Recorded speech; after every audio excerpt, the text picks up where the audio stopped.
আমরা অনেক সময় কথা বলি না, এদেশের মধ্যে ইসলাম আসছে আউলিয়া কেরামের মাধ্যমে। কার মাধ্যমে?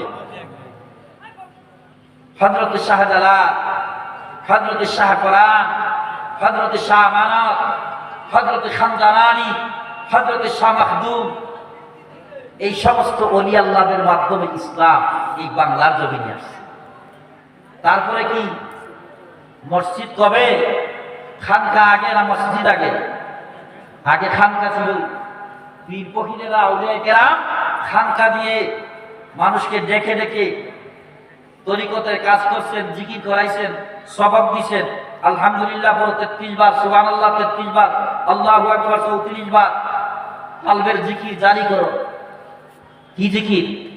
লা ইলাহা ইল্লাল্লাহ, লা ইলাহা মুহাম্মদ, লা ইলাহা ইল্লাল্লাহ, লা ইলাহা লা ইলাহা ইল্লাল্লাহ, লা ইলাহা হাসবি রাব্বি জাল্লাল্লাহ, হাসবি রাব্বি। ওই দেখেন আমরা জিকিরও করতে পারি, ঠিক না? জিকির কি আমরা করিনি? আপনারা কি জিকির করেন? জিকির করেন? হ্যাঁ, অনেক সময় আমরা জিকির করি না। আল্লাহর জিকির করতে আমাদের কষ্ট হয়, পারি না।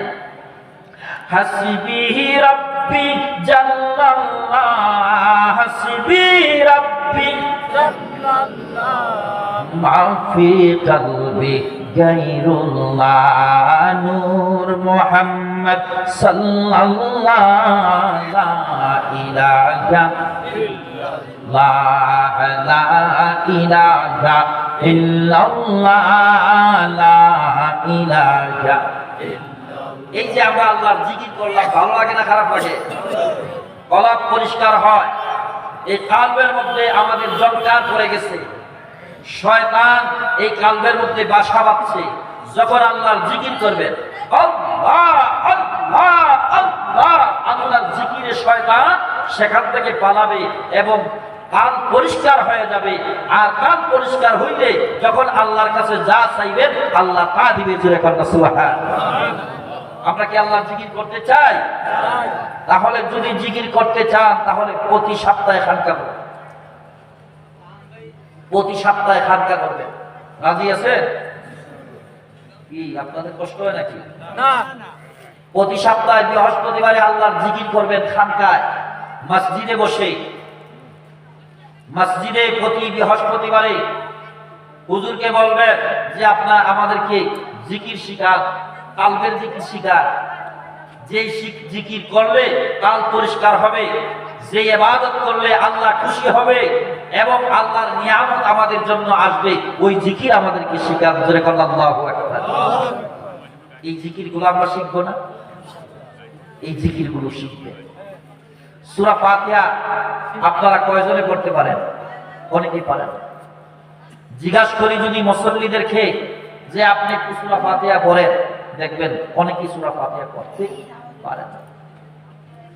বাংলাদেশের মুয়াজ্জিনরা মসজিদে আযান দেয়,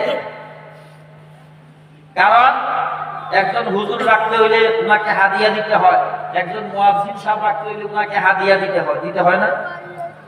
এখন ভালো একজন মসজিদের মুয়াজ্জিন, এখন মুয়াজ্জিন সাহেব কিভাবে আযান দেয় জানেন নি? ফজর ওয়াক্ত আযান হবে, আল্লাহু আকবার আল্লাহু আকবার। আছে কি না? গ্রামের মধ্যে আছে কি না? এটা কি আযান হইছে? আশহাদু আল্লা ইলাহা ইল্লাল্লাহ, আশহাদু আল্লা ইলাহা ইল্লাল্লাহ। এভাবে আযান আছে আছে গ্রামে বেশিরভাগ না।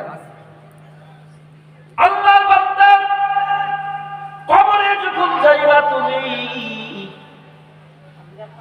কবরে যাওয়ার সময় কি নিয়া যাইবা? কবরে কি নিয়া যাইবা?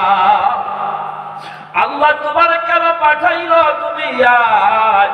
তোমার কোন কাজে দুনিয়ায় পাঠাইলো সেই কাজটা তুমি করলা না।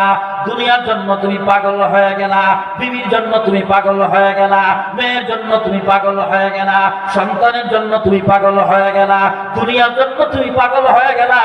যাওয়ার সময় কিছু নাই, খালি আপনি কবরে যাও, কিছুই করতে পারলা না, আল্লাহর ইবাদত করতে পারলা না, নামাজ সঠিকভাবে পড়তে পারলা না, তেলাওয়াত সঠিকভাবে করতে পারলা না, রুকুর তাসবিহ সঠিকভাবে আদায় করতে পারলা না, সুবহান রাব্বিয়াল আলা, সুবহান রাব্বিয়াল আলা এইটা সঠিকভাবে আদায় করতে পারলা না, সুবহান রাব্বিয়াল আযীম এইটা সঠিকভাবে আদায় করতে পারলা না।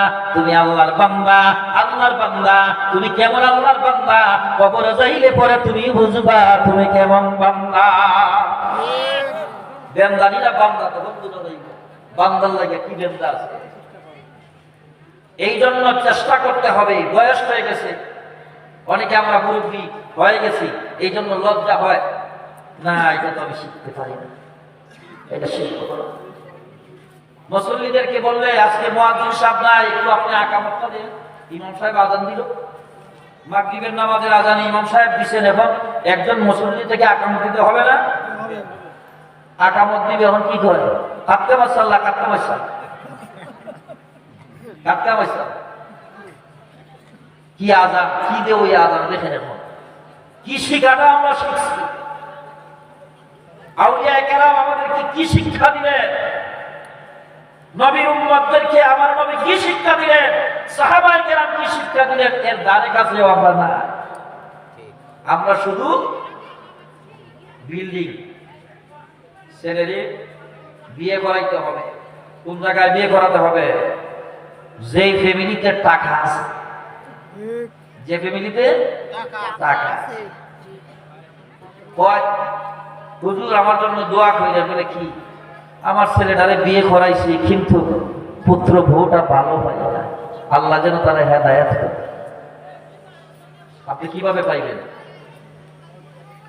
ছেলে বিয়ে দিব, এই জন্য আমরা পাত্রী খুঁজব, এমন পাত্রী খুঁজবেন যেই পাত্রীটা 5 ওয়াক্ত নামাজ পড়ে, কখনো বেপরদা ভাবে চলাফেরা করে না, কখনো বেপরদা ভাবে চলাফেরা করে না, 5 ওয়াক্ত নামাজ পড়ে, তাহাজ্জুদের নামাজ পড়ে, রোজা রাখে। এখনো অনেক মেয়ে আছে গ্রামে গঞ্জে সোমবার এবং বৃহস্পতিবার রোজা রাখে। আল্লাহু আকবার বলে, আরো জোরে আল্লাহু আকবার। সোমবার এবং বৃহস্পতিবার রোজা রাখলে কি হয়? আল্লাহ রাসূল সাল্লাল্লাহু আলাইহি ওয়াসাল্লাম সোমবার এবং বৃহস্পতিবার রোজা রাখতেন। কি বলে? সোমবার এবং বৃহস্পতিবার রোজা রাখতেন। তিনাকে প্রশ্ন করা হলো, ইয়া রাসূলুল্লাহ, আপনি সোমবার এবং বৃহস্পতিবার রোজা রাখেন কেন? আল্লাহ রাসূল বলেন, আমার উম্মতিরা ও আমার সাহাবীরা, আমি কেন সোমবার এবং বৃহস্পতিবার রোজা রাখি? কারণ বান্দার আমলগুলো সপ্তাহে 2 দিন আল্লাহর দরবারে উঠানো হয়। কয় দিন? একটু জোরে বলেন, কয় দিন? সপ্তাহে 2 দিন আল্লাহর দপ্তরে আমলগুলো উপস্থাপন করা হয়, উঠানো হয়। কে কি করেছে? আল্লাহর নবী বলেন, সোমবার বৃহস্পতিবার এই জন্য আমি রোজা রাখি, কারণ এই জন্য আমি রোজা রাখি, আল্লাহ দপ্তরে যখন আমার আমলগুলা উঠানো হবে, তখন আমার আল্লাহ দপ্তরে যেন আমাকে রোজাদার হিসাবে আমার আমলগুলা উপস্থাপন করা হয়। আল্লাহু আকবার বলে।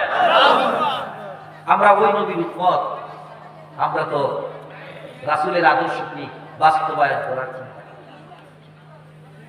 আমরা বলি আমরা রাসূলের উম্মত, আমরা ইসলাম চাই, দ্বীন কায়েম করতে চাই, কিন্তু রাসূলের আদর্শের মধ্যে আমরা নাই। রাসূল যে আদর্শ আমাদেরকে শিখাইছেন সেই আদর্শের মধ্যে আমরা নাই। রাসূল ক্ষমা করে দিয়েছেন, আমরা ক্ষমা করতে রাজি না। রাসূল আমাদেরকে শিক্ষা দিয়েছেন ক্ষমা করে দেওয়া, কিন্তু আমরা ক্ষমা করতে রাজি না।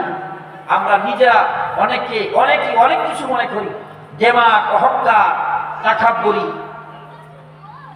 যতক্ষণ পর্যন্ত অহংকার দেমাগ তাকাব্বুরি দূর করতে পারবেন না, ততক্ষণ পর্যন্ত মুমিন হইতে পারবেন না, আল্লাহর প্রিয় বান্দা হইতে পারবেন না। আপনারা কি